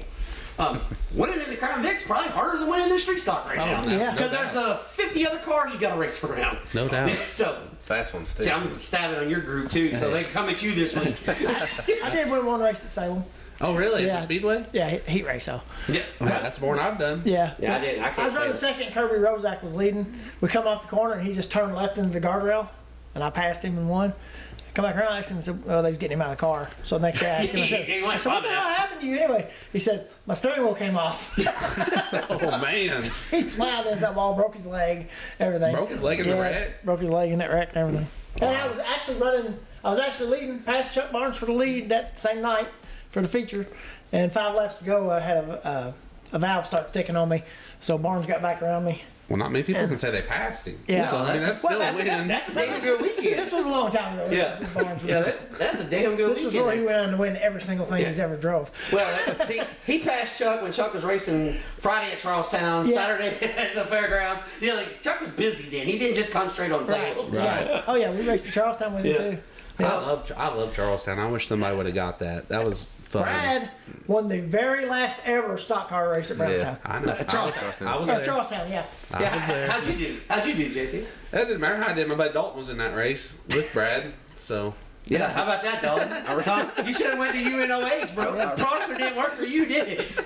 I ran the last 4 laps of that race with no brake. It was a drum brake car. It didn't have Yeah. any brakes anyway, but I was pumping them up, going down the backstretch. Well, see, that's Praying, what- please give me something, and nothing Yeah. ever happened. Well, take the brakes off of his ride now, then. Yeah. We'll figure out the problem. I'm racing him now. I don't want to help him. The other cool fact about Charlestown is my uncle was the very first car to ever qualify on that racetrack. Oh, really? The very That's first cool. car. Yep. I like Charlestown. Yeah, I like it's it a lot. cool. It's not there at all anymore, is it? Nah, It's just, I mean, just- it's yeah. dirt. It's just a pile of dirt now. Yeah. I think Yeah. the bleachers are still there, but that's it. The wall's still around it or anything? I don't think so. I think they tore all that down. Obviously, we don't need a wall down around these racetracks. It don't matter. You needed one at Charlestown. No, but they tapered it off now, though. Oh yeah. Yeah. But I mean back then. Yeah, back then you you needed needed a wall. Bobby's like, hey, Brownstown, I know where there's a wall for sale. Yeah, yeah. Like Brownstown, it's not too far to have. We can get a hold of Clark. Hey, like, hey, get us a damn wall. Yeah. It'd be nice to have a wall to lean on. That one was nice because it was blue and white. Yeah. That was cool. Yeah, it was pretty cool. Speaking of painted walls, if anybody's listened this far, I'm sure they've already tapped out if they're Yeah. brake car people. Yeah.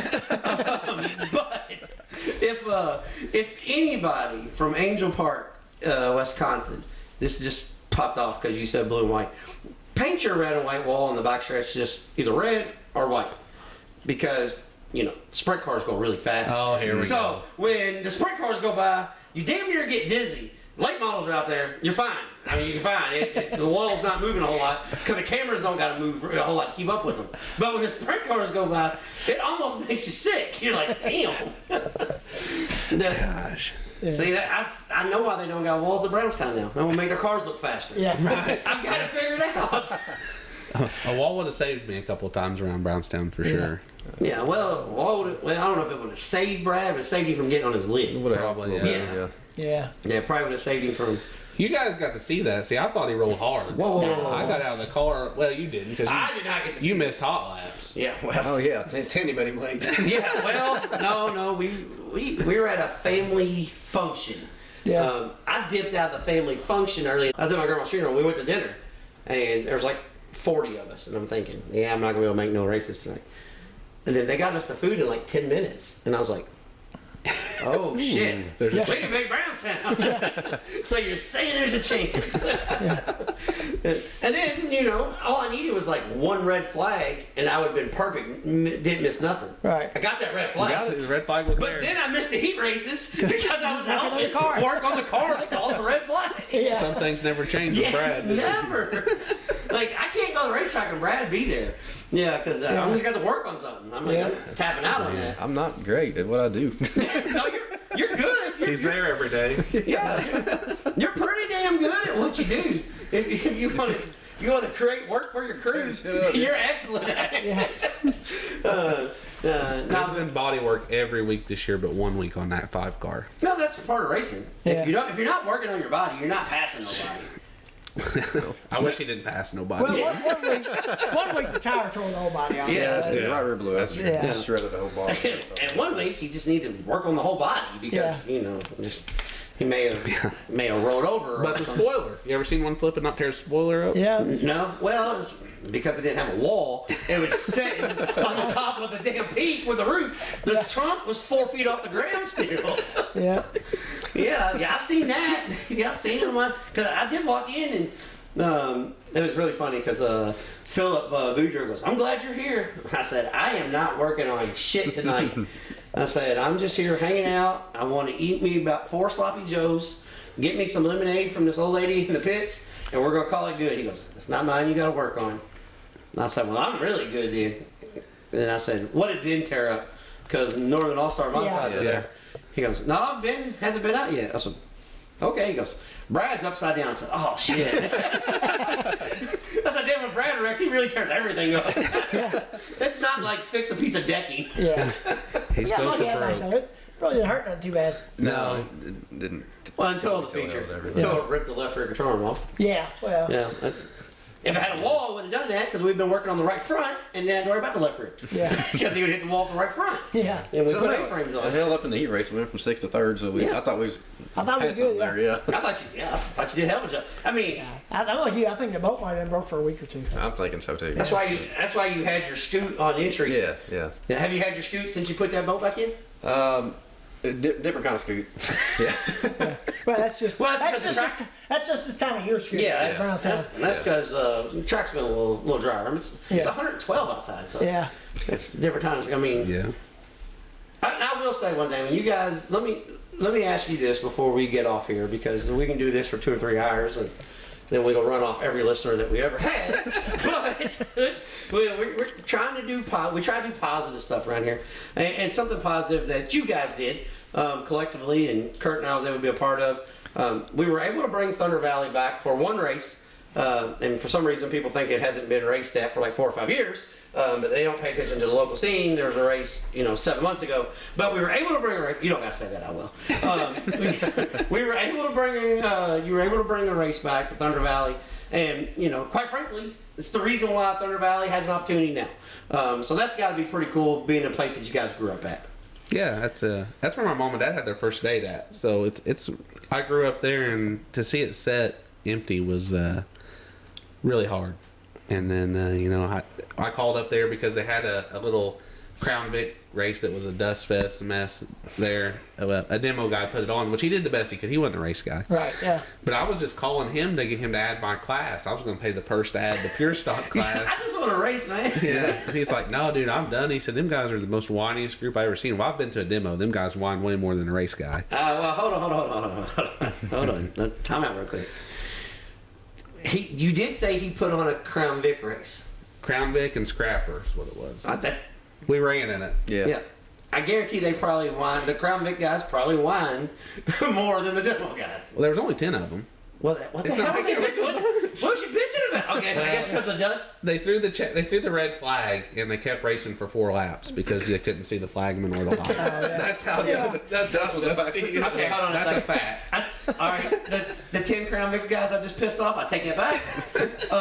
Sorry on behalf of race people, because demo people that they had a lot of concussions. And what's the deal with that? You go to a demo race and the track is so muddy they can't move, and then you go to a race that they put on and it's so dusty they can't. It was dusty bad. Yeah. See, the bad thing was, Flash, you didn't see it though. The pictures I seen, the infield was covered in water. Right. They thought they were racing over there. They had no idea. And these demo guys now, I'm gonna make all the demo guys mad, because All right, last show in history. Everybody's pissed. Let's go home. I went to a real demo race back in the day over at the old Fairgrounds Motor Speedway.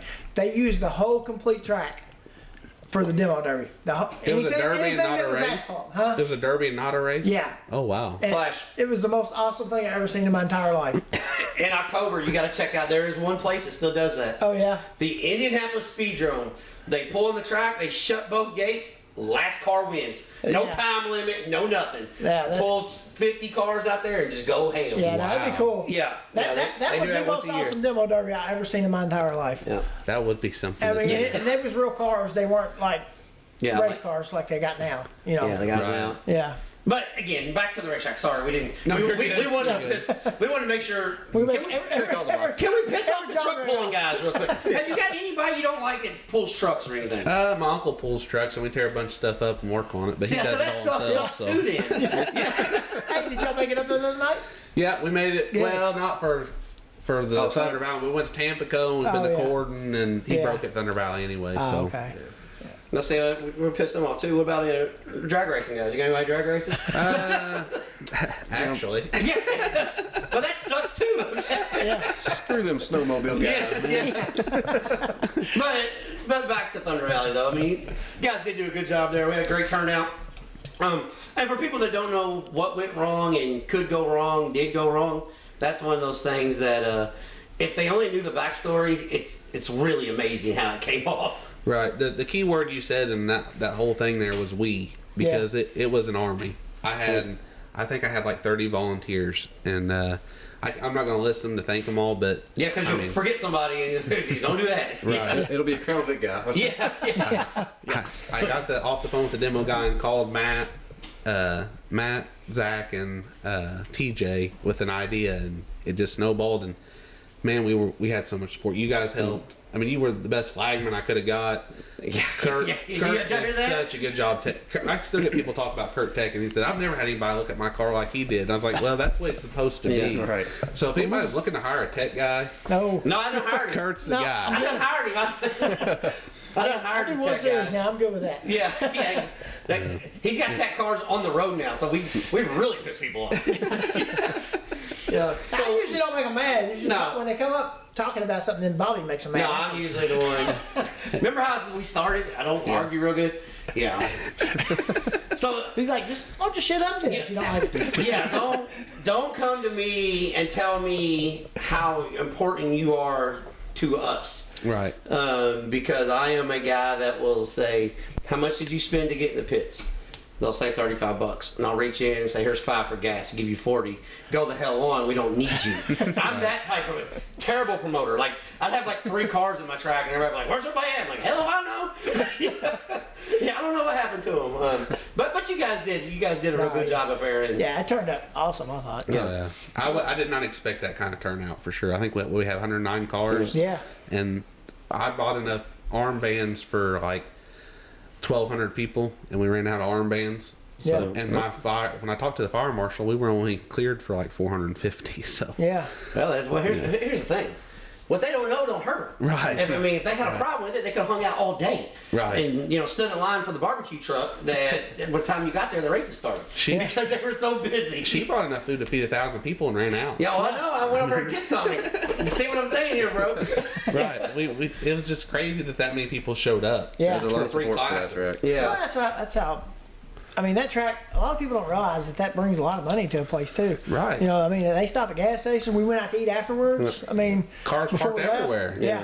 Yeah, that's out of all the joking we've done here and stuff, tonight we've had a good time. We bullshitted, but in all honesty, short track racing. I asked you what kind of state it was in because I don't really know. I don't have my finger on what's going on at Brownstown every week, what's going on at Paragon every week.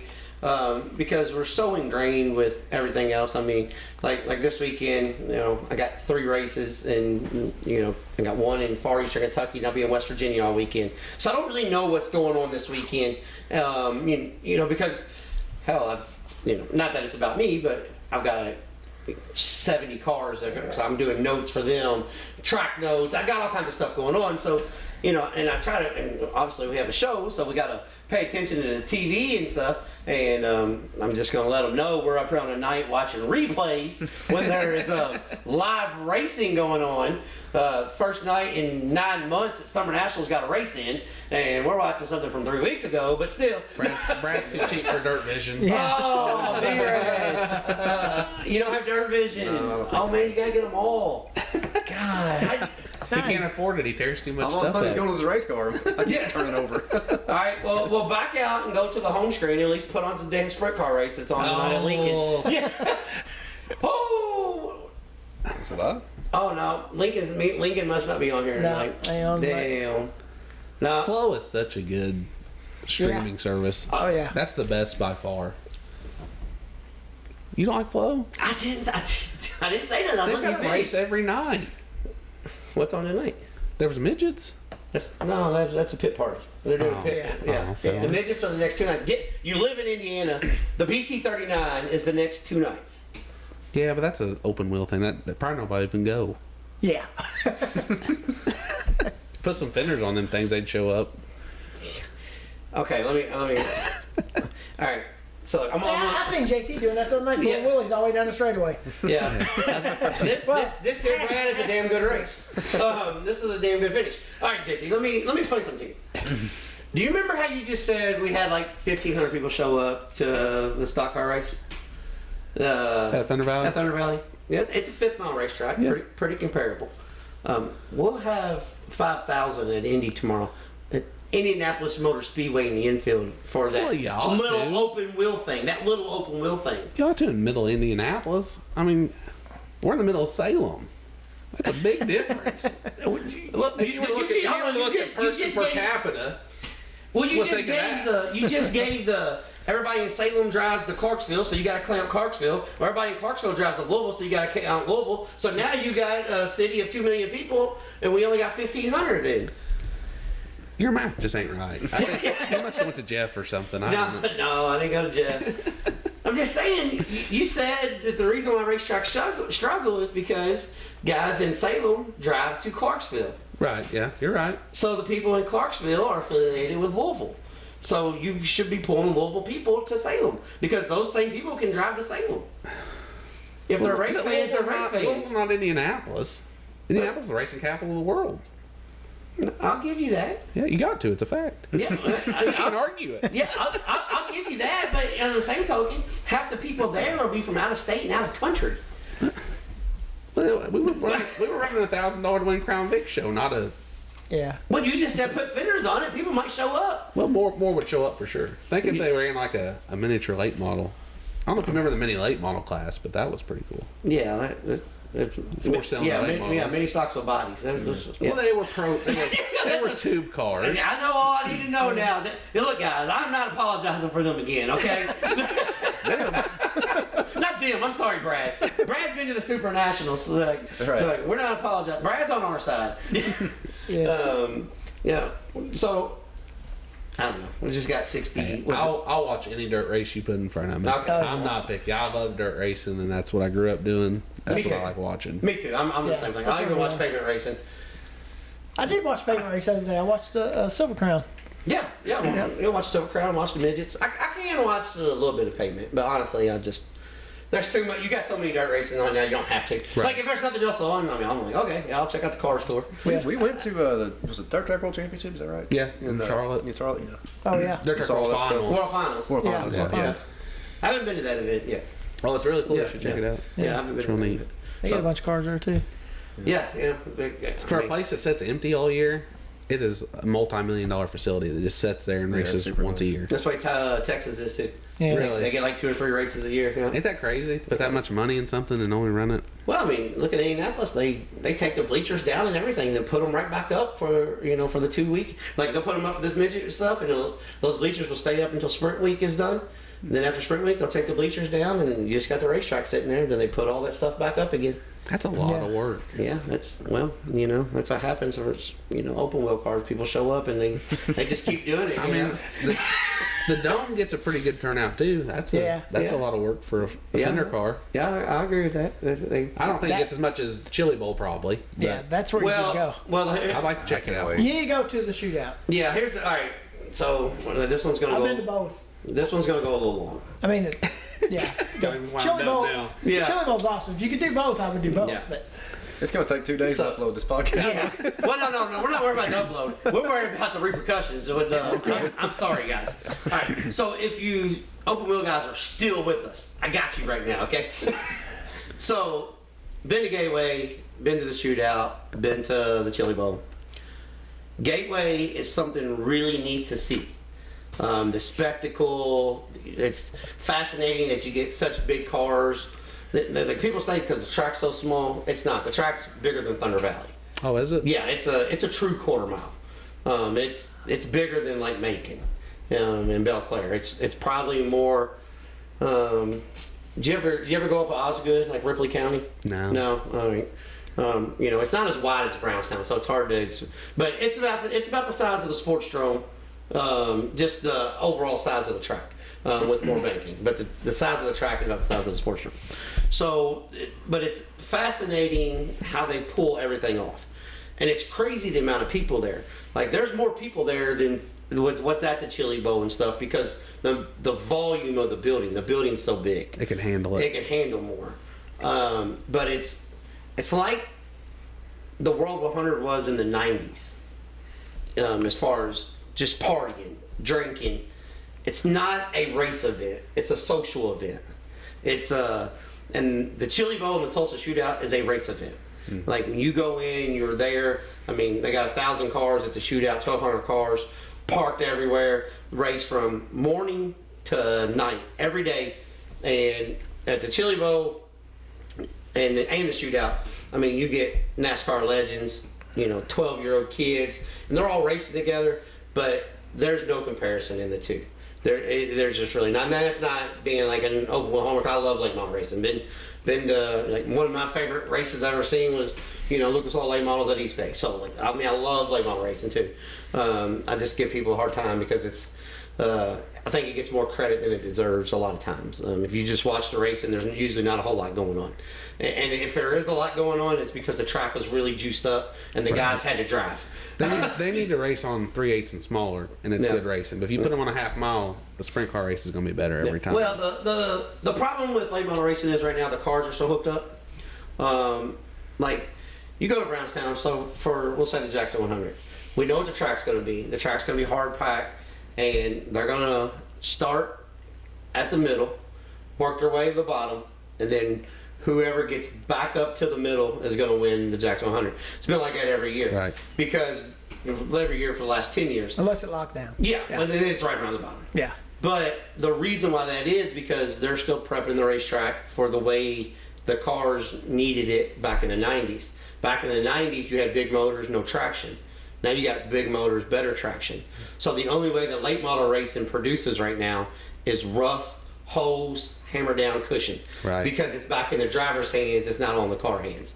That's my issue with late model racing. Right. Where sprint car racing, like non-wing sprint cars especially, you have no downforce, give them a cushion, hose fine, slick fine, because you got a big tire with no downforce, so it's more in the driver's hands.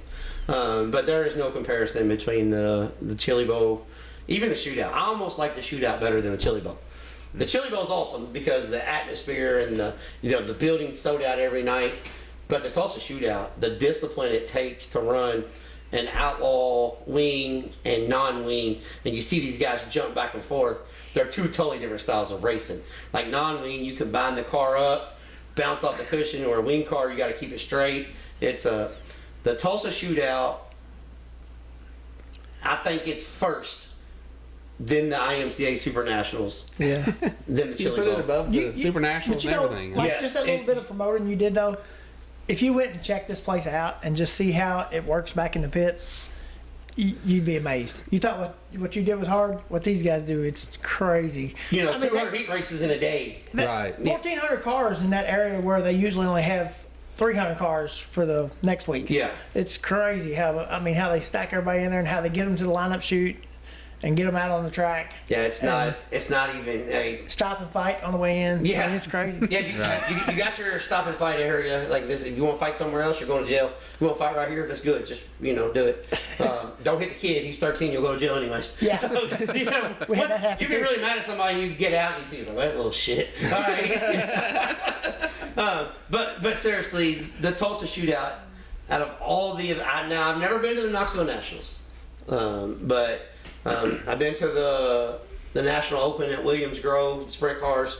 I've been to all of Indiana Sprint Week. I've been to the Four Crown Nationals, Eldora. I've been to the World 100. Been to the Dream. Been to the Super Nationals. Been to all the Winter Nationals in Florida. The Tulsa Shootout is the best race event there is. Period. It's the best race event. And then I put the IMCA Super Nationals second. It's pretty badass. Yeah. Like, it's badass. Like, honestly, I don't know if the World 100 would make my top 10. Just, I've been to the World 100. The atmosphere is all that's there. Yeah. The racing is usually not that good. yeah. So that's Well, actually, you didn't get to go back when it was really good. It was the first one I went to. It was pretty good, and they had 222 cars there. Yeah, different The time. first, it was just crazy how. Get that down. But When yeah, I was a kid, we'd get 50 late models at Brownstown on a regular show. When I was a kid, there were 75. yeah. I was saying when we were going, there were 70. on a regular Yeah, show. Right. Yeah. yeah. It's just changed that much. Yeah. Well, everything's too Well, crazy expensive. Right. And we were talking about, like the state of local racing when you have so you got your super late models now, you got your late models. The cars are so hooked up, you got to have $40,000, $50,000 engines. Right. Where in the Hunting sprint car, you still have a $20,000 engine. Right. And the car weighs 1,200 pounds. So if you got 750, 800 horsepower, you're fine. You got 750 horsepower in a late model, you might as well just go ahead and go on home because you're getting all the traction to the track. Yeah. So we were lucky enough to have John Gill on our show. It's probably last year, I think. And he said that they used to run summer nationals for $5,000 to win like it is now every week for the month. And he said, but they ran it on a $5,000 motor. So if you won one night, it paid for your whole thing. Yeah. Now you're going to use three $60,000 motors to get through it. Yeah. And still run for the $5,000. He said that you can't make a living doing it like he used to. It was Those cool to hear him break guys it that down. are doing that are doing it because they want to race. Right. That's the only reason they're Or doing ride it. off. Yeah. Yeah. Yeah. Well, Well, that's what I mean. Yeah. all right, so this one's going to go a little bit longer. Because I just, being a late model guy, who's your late model guy? Who is the guy right now that's the best in the sport? You got Right now, I'm a big Jason Jameson fan. okay. You thought I was going to pick a national guy, but Jason Jameson does more with a regional car than some of them guys do with a national car. All right, I'm gonna put a timeout right here. So go back and listen to our Stone Cold Tim Tunga interview. Not knocking Jason Jameson. Love Jason. I love him to death. Jason Jameson is on a national car. He's not a regional car. He's got 6 cars and 20 engines sitting there to use. He's got an unlimited fun base, probably. Yeah, but I'm not knocking it. He does a hell of a job. But he just runs a regional schedule. He's not on a regional budget. He doesn't want to run it. Yeah. Right. He don't want to run a national A schedule. regional schedule, but he can run with the national cars when they're there. Yeah. And have that same talent level. Yes. Where there's guys that run a local level now that spend that much money that can't. When they come in, they can't make the show. Yeah. Jason's going to put it in the show. Yeah. And he's going to qualify over his head and probably go over the bank once. Well, if you had a wall, you would. But Jason has the same driving style as me. He's going to do 120% every lap, and he shouldn't. It hurts him. But, Yeah, well, I love watching him. But hold on a second. Bobby Pierce gets 120 every lap, and he wins every race. I agree with that. Bobby's not as wild as he used to be. Well, yeah, because you don't have to now. The car's caught up to his ability. He was always making up for the car because he had, not that his dad's equipment was bad, Right. but they were behind 3 steps, so he was getting squeezing that orange a little bit. Overdriving to make up the difference. Yeah. He don't have to now. The guys that win national now are usually the guys that will be aggressive in lap cars. Yeah. The lap traffic is what puts you over the top now. Bobby and Ricky don't have any trouble being aggressive in lap traffic. Well, I'm gonna go out on that. I've said this a bunch, and now that I'm gonna try to piss the late model guys off now. I gained you a bunch of viewers. No. Lost you twice as many, but I gained you some. I know, but I gotta play devil's advocate to that. When it's all over and done, Bobby Pierce, right now he's top 3 all time. In 10 years, he's gonna be the greatest late model driver to ever set in a race car. We're not there yet. I mean, I think Bloomer and Moyer have set the bar. So what's it take? 7 worlds? How many times? How many times did Moyer win it? How many? Bobby's got what, 3? Yeah, he's got 3, but So he's got 3 more to go. yeah, but I'm saying when he's over and done with. You don't ever know when that run's done, though. But you're talking about winning 6 worlds when that was the only big race they had. Yeah. Now But they've you're got also talking 600,000 or 6 worlds 700,000. with 250 cars. But 6 worlds with 250 cars. yes, but you're talking 6 worlds, but they're still racing against the same 20 cars though. Yeah. There was 20 elite level cars. The rest of them was J-Bob from Cornbread, Kentucky. Said, I'm taking my late model and going to the world. Those guys are going to the world now, but they're camping. John Gill almost won it. Yep, Steve Arnett almost won it. John Gill. Jim Curry almost won it. John Gill was elite level though. Jim Curry? He was elite level. Jim Curry was back elite then. level. You guys are stretching it. If you don't put Jim Curry in elite level back when he was racing, If you're in, let me put it this way: if you're in the National Dirt Late Model Hall of Fame, Curry you might can't be- claim a regional. There's guys in the National Dirt Late Model Hall of Fame that were put. I'm not going to put their names on there, but there's guys that I wouldn't say are in a Bloomquist Moyer level even close. Well, there's only 2 people in the Bloomquist Moyer level. You got to do the next You're stage. trying to put Bobby there. But he's there. He's there. Not yet. He's on his way. Yes, that's. He can't fade off though. He's got to stay this way. Let me. I just said, as of right now, he is the top 3 in the sport.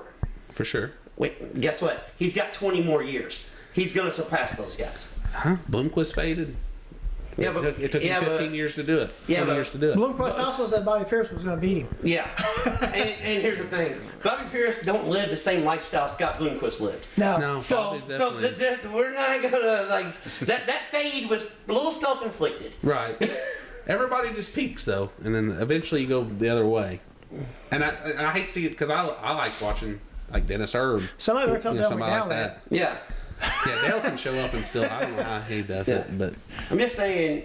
Just so.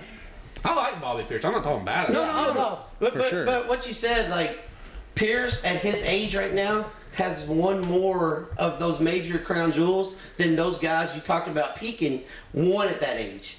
He's already ahead of Well, them. yeah, he started at half their age. No, Bloomquist was started racing 18. 18. I watched Bobby race at Brownstown when he was like 12. Yeah, but he couldn't run Eldora until he was 16. It doesn't matter. He had We're that talking about experience. World 100s. It matters. He got that experience that Bloomquist missed out on. Well, So he got 8 years more experience, no, he got 2 years more experience. 6 more years experience, and we're going to say that doesn't matter. No. Why does that matter? He couldn't run that track. He couldn't run Eldora. So it don't matter. We're talking about Eldora right now. We're not talking about the whole country. Well, it's not just Eldora. You got kind of all the big stuff. Bloomquist won it all. I didn't even like Bloomquist. Yeah. I like Bobby way more than I like Bloomquist. You're making me arguments for Bloomquist, and I don't like it. I was not, and I hate that he passed away, and it made me sad, even though I didn't like him because you lost something. Yeah, no. But I never pulled I'm for with Scott you. Bloomquist. I'm with you on that. I'm Moyer before Bloomquist. Right. Yeah, that's me because I like Summer Nationals. I like regional. Right. So I'm Moyer before Bloomquist. Right. But I think Bobby is on his way. Yes, And yes, you can't just say that because his name's Bobby. no. And, or 'Cause BP. There's plenty of Bobbies that didn't make it. Yeah, there was plenty. Yeah, I'm sitting right here. Yeah, I'm sitting right here. Yeah, but what I'm saying is, when you watch Bobby Pierce in a race car, he has something different that all those guys had. He's like Kyle Larson, elite level talent. Yeah, I agree with that. And that you can't deny that. Like that's the thing where people. My biggest bitch is everybody's like, well, he's not Bloomquist, he's not Moyer. Well, at 22. He's better than them than they were at that age. Right. Yeah, I mean, so you can't hold him starting at 12 because his family decided he was starting at 12 against him. I wish I could have started at 12. Right. Exactly, Stuff like that. yeah. I mean, I'm not taking anything from the guy. I like the guy. He's quick. Right. That'd be like saying, He's good. that'd be like saying, well, LeBron James isn't good because he got to play basketball in elementary school. Jordan couldn't play to high school. That's just the way it was then. Yeah, it was different. Yeah, I mean, that's just when Bloomquist moved from California to here at 16 to race. Right. And I mean, it's no different. So that's my only thing. And made the trip from Tennessee to Brownstown almost every week there for a while. Yeah, because he had to come race where you talked about, when I said they're elite level, he wanted to come race for the best level. Jim Curry and those guys. That's why those guys are in the Dirt Hall of Fame, National Dirt Hall of Fame. But go around, and Jim Curry deserves to be there. Yeah. And John Gill and all them guys. But go walk around there and read some of them names, and you'd see some that you didn't think should be there. Well, because they did the same thing that Jim Curry and John Gill did in Nebraska I don't and think Iowa. some of them did. Yeah, like Ed Dixon, he did. I mean, all those guys, they did the same damn thing. It just you didn't know about it. Yeah, it wasn't like it is now where you can see everybody. Yeah, now you can turn on we turn on I-55 like okay, but 20 years going ago across the country. Yeah, 20 years ago, Randy Cordy was putting knots on people's heads there. But people didn't know because Randy Cordy just showed up run some Northern All-Star races. Ooh, who is this guy? Well, everybody in Illinois knew who the hell he was. I mean, he won every night. Yeah. And you got guys like Babb and Mortar, they'll tell you who the hell Randy Cordy was. Yeah. I mean, that goes a long way. It's one of those things that, now you're not, it's like if you're trying to. I'm not saying you should be in the Hall of Fame just off your accolades, because I'm the president of the Thunder Valley Hall of Fame, and there's guys in there that barely won. So a lot of it's your contribution too. Yeah. Who's the most polarizing guy in the sport? In late model racing? Yeah. It's probably Bobby. At this moment, Bobby Pierce is in a different level than everybody else. Yeah, that's and that's one of the things. Pat Sullivan said this one time, and it's changed my whole way of thinking, because I was always the same way. I was the same way with people talk about like what Cody Swanson does in the sprint car and stuff. I'm like, well, he wasn't John Sambro, but don't whatever's happening in front of you. If greatness is happening, try not to defunk it. Just let it happen, because that they're writing their story. You can't always take what's in the past and make your argument for today, because like right now you talk about they had 250 cars. We got 40 guys running a national tour when there was 10 back then. Right, but okay, well on this side, 7 years ago we had the same conversation about Davenport. Yeah, that's why. And he didn't make it. He didn't make it to Bloomquist Moyer level. But Davenport, he started winning his races at the same time Bloomquist Moyer did, age-wise. He was their same age. But he didn't get there. Yeah, but that's what I'm saying. Pierce has still got 10 years before he gets to that level at their age. He's picked them up earlier. I hope he does make it. Yeah. He's on the track right now to make it. Yeah, I'm just not committed yet. Because I really thought Davenport was going to get there too. Yeah, see, I was never that big on Davenport, because Davenport could win one style. Slow and slick. Smooth. Yeah. Straight. That's why Bobby Pierce is elite now. He can do it all. If it's a cushion, you know he's going to win. But now if it's slick, your ass is in trouble too. Have you seen what Davenport's been doing lately? I mean, I like Davenport, but he's been trying to run those tracks now. Yeah, he's been getting out. Straighter tracks. Well, he's trying to get out and and try to figure that stuff out. I think this is just a figuring out year for him is what he's trying to do. Well, he acts like he's about done. Well, when they interviewed. Well, here's the thing: if you go up and run in Nebraska and North Dakota, and you're gonna get your teeth kicked in by these kids, and what you excel at is Eldora, and they're beating you there, and then you go out on the road, you're gonna be done, because that's where you're at in your stage of your life. Yeah. I mean, why put so much effort in that when they're coming back? When the younger Rain is just, if they're beating you at what you're good at, that would be like you being really good at Thunder Valley, and then you decide you were excellent at Thunder Valley, and you go to Brownstown, you race against some young kids, they're doing pretty good, and you're like, well, all right, well, come back to Thunder Valley, it's open back up. Then they put nights on you, and you're like, damn. Right. Yeah, I mean, you know what I'm saying? Like, it's one of those things that, Davenport started to win. When you look at the age of when those guys start winning, if they start winning in their 30s, they've got a short window. You start winning in your 20s, dominating in your 20s. Yeah, that 8-year window is an 18-year window. That's a totally different ballgame. Davenport always wanted to go run pavement. Bobby Pierce wants to do one thing: to win every dirt late model race there is. Right. I mean, that's where the... So, let me ask you, since you're a sprint car guy, is that something that wing sprint cars shot themselves in the foot with? Yes. Because Steve Kinzer set the bar so high now that nobody will ever get close. Well, Donnie Schatz was about as close as you'll get. But that's still only half. Yeah. I agree with that. Halfway. Yeah, I agree with that. So now there's a chance we can catch our legends. Bobby's got a chance. Yeah, because... Nobody's ever going to catch Steve Kinzer. And you know where he's from? Yeah, I know where he's from. He's from Bloomington, Indiana. The greatest state to ever produce race car drivers. Well, you ain't... Well, hold on. Time out. The greatest state for racing, the greatest state to ever produce race car drivers is California. Your hero, you said Jeff Gordon, is from California.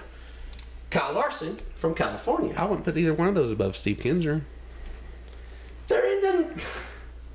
You would not put Kyle Larson above Steve You ever heard Kinzer. anybody call Kyle Larson the king? Jeff Gordon the king? To be called the king, I mean, that's... Now he's a sprint car expert. Yeah. Did you just... All right, so the sprint car guys is still here. He said that he hated sprint car racing. Now he's a sprint car expert. That's when the sprint cars carried the right front tire. I don't even know how they did that. But they still do. Put it on Dirt Vision on Friday nights. It's called Williams Grove Speedway. Yeah, Williams Grove. The right front carries because I tell you, so this is late model technology. I'm gonna let you know. So much wing downforce pushes down on the left rear. If you push down your left rear, what raises up on your race car? If you push down on the left rear, Yeah. the right front would raise up. Well, guess where that wing downforce is pushing down? It's pushing down on that. Yeah, so we're the opposite. that's how. Yeah, that's how it raises the up. front raises. See, Prosser, baby, we're gonna break it to him, all right? Man, maybe he does got something. So, all right, who do you guys want to help think? Because this is supposed to be an hour long. We're almost 2 hours into this. So You go first. Yeah, Brad, you go first. See, that's like me and Kurt. Yeah. I always ask Kurt a question, tell him to go first. Yeah. Okay. Well, as far as sponsors go, I got a list here. I better stick with that. I'm gonna go off script. Definitely Club 92 race Yeah, cars. don't go off script around here. Excuse me. Club 92 race cars, Stearns Motorsports, KJ Wilson Electric, the Epoxy Duke, P3 Graphics, Paradise Acres, Bogda's Performance, Angie Wilson with the Queen of Taxes, Paul Pate Memorial, Trading Sliders Podcast. Yeah, that's us. Yeah. AWS, Scooter Trucking, Archie Park, Hollywood Hills, Mama Rose's, the Alexander Ranch, and of course my lovely 7 months pregnant wife, Tristan. Yeah, we almost. Hey, we are going to get a fourth generation out of that family. Yeah. Fight. Oh yeah. Yeah, definitely. I'll pay for it if it has to happen. Yeah. I got Bob and Kev's Barbecue, Hughes Taylor Funeral Homes, ABC Garage Door, Main Street Realtors, Liver Motorsports, Wilcox Towing and Recovery, the Lawrence Family, Mama Rose's, Rex Jackson's Tune Up, Hollywood Hill Farms, Club 92 Race Car, Bogda's Performance, Alexander Ranch, P3 Graphics, Indiana Racing for Autism, Terry Cummins Race Engines, Flag to Flag Media, Redline Race Fuels, Corbin Top Financial, Midnight Sports Gear, Robbie Meadows, Night Stalker Fab, and Case Bolt Racing. And then a shout out to my wife too. I married my best friend. I'm lucky to have her, and my mom and dad are pretty much the heart and soul of my program. So very blessed to have a family operation. So I think we did all right. We solved all the racing problems tonight. Yeah. We learned that the late model guy believes that the greatest race car driver of all time is Steve Kinzer. So we're not doubting that. No, Yeah. I'll give you that. He thinks Indiana produces. We seen Steve the other night Yeah, we seen Steve. up at Bloomington. The other Yeah, night. he was there hanging out. Did you have to bow down or anything? No. I didn't know Nah. if that was required. No, I just did him like that. There you go. You know, Salute. I gave him a little salute and told him, "Better be glad." Well, hold on a second. See, Flash. I'm gonna edit this back in. Yeah. Pat Sullivan's gonna kill me. I'll say this off air. I'll save this one off air because my man Pat Sullivan, I don't want him to strangle me, and he listens to every episode. So, Yeah. Pat, what I'm going to say off air, you can ask me, and I'll tell you when we get there. But it was just something along the lines of Steve Kinzer was so great. How come he struggled in NASCAR? The top of the sport, as you said. Travis Pastrana, I mean, he's great at everything but NASCAR, so Yeah. there's that too. Well, but Young Money's great at everything and NASCAR. I'm sorry, guys. Sometimes you gotta put it out there. He's special. Yeah, he is. He's special. Yeah, I hope they don't write him off. But He's not done. But here's the thing, like with him. So he's probably going to be the greatest sprint car racer, but he didn't win 20 championships. So that's why you talk about accolades. He didn't get the chance to race for 20 championships. But Yeah, every time he did set in the car, they did say, "Oh shit, Young Money's here." He didn't win an IndyCar championship and an NHRA championship and a NASCAR championship. Yeah, I'll give you. Yeah. But see, here's my argument to that. Because I've always said Tony Stewart's the greatest race car driver ever. But when Tony Stewart says no, Kyle Larson's better than me, I have no argument. My guy that I'm arguing for says that the other guy's better than him. Well, he's humble. Yeah, Tony Stewart's very humble. Yeah, he's That's a humble guy. adjective You've for ever Very met. humble. I got another story for you off air. Yeah, very humble. But yeah, thank you guys for coming on. We had a good time. Yeah. Bullshitting about racing is what we do. Yeah, it's kind of like family here. These are my two nephews over here. So, did you hear that? Yeah. I've been saying Yeah. I'm the nephew you always wanted That's for what a I said. long time. Well, you're Yeah. family now. You gotta be my nephew now. So Yeah. Yeah, one nephew that you don't have to work on his car all the damn time, Yeah. maybe. Right. Yeah, that's what you're adopted there. Yeah. So come on in, man. Come on, yeah. Welcome. But we appreciate you guys coming on. Club 92, check them out at Brownstown Speedway. They got their own little podcast thing over here. Yeah, they got shirts you can buy too. So. Yeah, B-Rag's got shirts. For some shirts. Got oversized Hot Wheels here on the table you can buy. Yeah. 5K or 222. Yeah, pull them back, drag race here on the pool table, whatever we need to do. But we appreciate you guys coming on and follow along with their success because Brad's going to win the championship this year. And we're just hoping JT can make 20 or 25 laps without coming in and complaining about the damn car just one night. That's what we're going for. I wouldn't hold your breath for that. And like I said, or that championship. And like I said, Bobby Pierce is the man. Steve in Tennessee, you can get as mad as you want. He's going to be a man this week. He's going to be the man next week. He's going to be the man the following week. All right? That's just mine and your little beef. But we appreciate you guys coming on. Thanks for having us. Appreciate y'all having us. All right, everyone. That was our bullshit session there with J.T. Huffman and Brad Kemp. Club 92 race cars. We still haven't figured out who the best late model driver in the country is. We managed to make every form of racing fans mad across the United States. But check out them. JT's and Matt have the Flag to Flag media show. I believe it's Tuesday evening, so check them out. They do a good job covering local dirt racing, Brownstown Speedway and Lawrenceburg and Northern All-Star stuff. But yeah, we had a good time there hanging out with them. We've got a couple more roundtable stuff planned, so we'll keep you posted on that. This week's upcoming events: USAC heads west for Mid America Midget Week. Tuesday night, the 7th, they're at Sweet Springs Motorplex in Missouri. Wednesday night, they are at the Mitchell County Fairgrounds. They're in Nebraska. And then they're off Thursday to travel. And then Friday and Saturday, at the Jefferson County Speedway there at Fairbury, Nebraska. 3 little bitty bull rings for the USAC National Midgets. Coming right off the BC 39. So looking forward to that. The World of Outlaws. Friday and Saturday have a doubleheader. Friday night, they're in Hartford, Michigan. And then Saturday night at Wilmot Speedway in Wilmot, Wisconsin. Wilmot will probably draw a really big car count because they run 410 wing sprint cars up there quite a bit.